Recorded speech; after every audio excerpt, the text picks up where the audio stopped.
Salut à tous, c'est Amel et bienvenue dans mon podcast Talk with Amel sur l'entrepreneuriat et l'investissement. Dans chaque épisode, je partage avec vous mes expériences, mes connaissances et mes conseils pour vous aider à réussir en tant qu'entrepreneur et investisseur. Que vous soyez étudiant, jeune diplômé ou en train de créer votre entreprise, ce podcast est fait pour vous. J'invite des entrepreneurs et des experts pour discuter des dernières tendances et des meilleures pratiques pour vous aider à atteindre vos objectifs. Alors, installez-vous confortablement et préparez-vous à en apprendre davantage sur l'entrepreneuriat et l'investissement. C'est parti pour un nouvel épisode. Bienvenue dans ce nouvel épisode de Talk with Amel. Aujourd'hui, nous allons parler d'un sujet très intéressant, l'échec. Et je vais tout expliquer comment m'est venue cette idée de parler sur ce sujet-là et comment je vais l'aborder. Au tout début, pourquoi je parle de ce sujet-là exactement? Parce que ça me tient à cœur d'en parler. Et c'est un sujet qui est très important pour moi, que ce soit en étant étudiant ou entrepreneur ou investisseur, c'est quelque chose d'important dans la vie, l'échec. Et pendant cette semaine, j'ai reçu pas mal de messages à travers mes réseaux sociaux sur des personnes qui ont eu un échec et qui ont abandonné. Au lieu de persévérer et de revenir plus fort et d'apprendre de leur échec. C'est pour ça que j'ai décidé aujourd'hui d'en parler sur mon podcast. De parler de ce mot-là que dans la société fait peur, mais en tant qu'étudiante, entrepreneuse et investisseuse, me permet d'être plus grande, d'apprendre plus de la vie. Alors tout d'abord, qu'est-ce que l'échec? Eh bien, imagine que tu essaies de faire quelque chose, comme construire une tour en bloc de construction. Parfois, la tour peut tomber et s'écrouler. Cela, c'est l'échec. Mais t'inquiète pas, l'échec n'est pas quelque chose de méchant ou de triste. C'est une occasion d'apprendre et de grandir. Tu vois, quand la tour s'écroule, tu peux découvrir comment la reconstruire encore plus solide. C'est pareil dans la vie. Quand on essaie de faire quelque chose de nouveau, il y a parfois des erreurs ou des problèmes qui se présentent. Mais c'est grâce à ces erreurs que nous pouvons apprendre comment faire mieux la prochaine fois. Je vais te raconter une petite histoire. Quand j'étais plus jeune, j'essayais de créer ma propre entreprise. J'avais plein d'idées et j'étais très excitée. Mais au début, j'ai rencontré beaucoup d'échecs. Certaines de mes idées n'ont pas fonctionné et j'ai perdu de l'argent. Mais tu sais quoi? Ces échecs m'ont appris tellement de choses. J'ai appris à être plus prudente, à faire des recherches avant de prendre des décisions et surtout à ne jamais abandonner mes rêves. Et tu sais quoi? D'autres aussi l'ont fait. Il y a beaucoup d'entrepreneurs célèbres qui ont connu l'échec avant de réussir. Par exemple, Henry Ford, le fondateur de la célèbre entreprise de voitures, a connu plusieurs échecs avant de créer la Ford Motor Company. Il y a aussi Oprah Winfrey, une femme incroyablement talentueuse qui a connu beaucoup d'obstacles dans sa vie. Mais elle a persévéré et est devenue une des femmes les plus influentes au monde.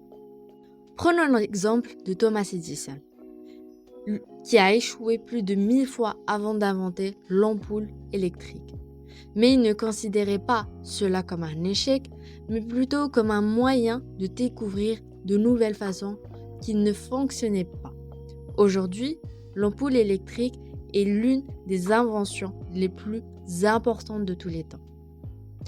Un autre exemple est celui de Steve Jobs, le fondateur d'Apple.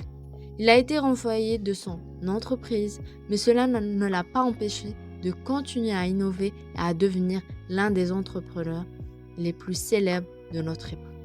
Ces exemples montrent que l'échec n'est pas la fin du chemin, mais plutôt une étape sur le chemin de la réussite. C'est une chance d'apprendre, de grandir et de devenir plus fort. Alors si tu as un rêve, ne laisse jamais la peur de l'échec te stopper. Prends des risques, essaye de nouvelles choses Et si tu rencontres des échecs, ne te décourage pas. Utilise-les comme une opportunité pour t'améliorer et atteindre tes objectifs. Que ce soit dans tes études ou bien devenir entrepreneur, investisseur, dans la vie en général. Utilise l'échec comme une opportunité pour t'améliorer et atteindre tes objectifs. Mais aussi dans les relations, que ce soit amicales ou amoureuses, ou encore dans le salariat. Si tu es face à l'échec, prends-le comme une opportunité pour t'améliorer. Et personnellement, que ce soit dans mes études, que ce soit dans le salariat quand je travaillais, que ce soit niveau santé aussi, ça m'a permis de me relever, de m'améliorer et atteindre mes objectifs. Je vais vous raconter une autre histoire dans laquelle j'étais à l'âge depuis mes 12 ans, j'étais cette fille qui était pas sûre d'elle, qui était toujours, on va pas dire grosse, mais on va dire bouboule. Comme ça, on va pas généraliser la cause. Du coup, quand on est à cet âge-là, préadolescente, on sait très bien, au collège, il y a des enfants, on va pas dire des enfants, des préados qui veulent juste se moquer. Donc, tu vas te renfermer sur toi-même. Et j'ai tout essayé à ce moment-là. J'avais tout essayé, que ce soit des régimes, du sport, etc. Je ne perdais pas. Mais en réalité, c'était pas ça, en fait. En fait, pour changer quelque chose, il faut changer soi-même. Changer la perception qu'on a de cette chose-là.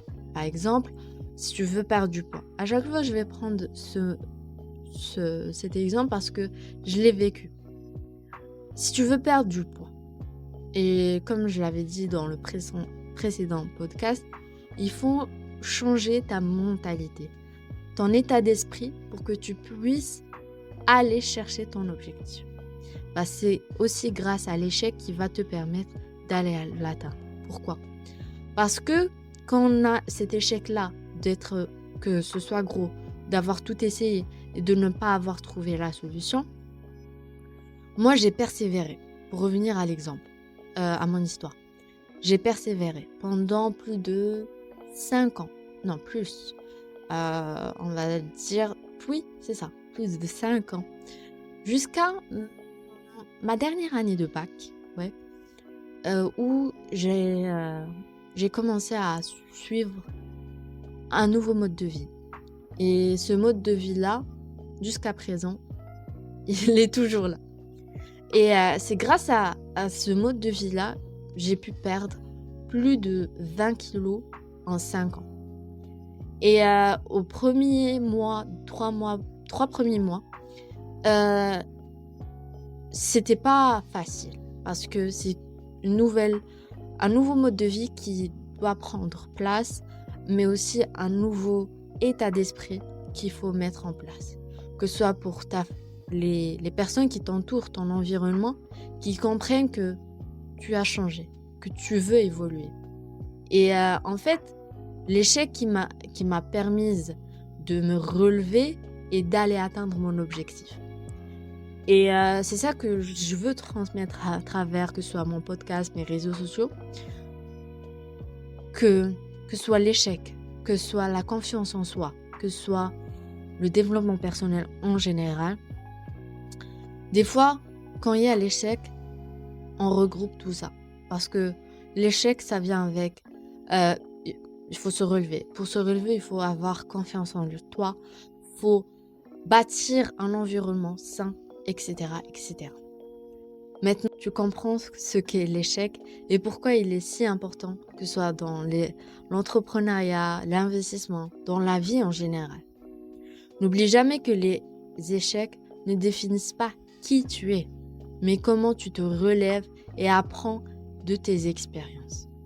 Merci d'avoir écouté cet épisode de Talk with Amel. J'espère que tu es inspiré à ne jamais abandonner tes rêves, peu importe les échecs que tu rencontreras. À bientôt pour de nouveaux épisodes de Talk with Amel. N'hésite pas à partager ce podcast avec tes amis et ta famille et à me suivre sur les réseaux sociaux.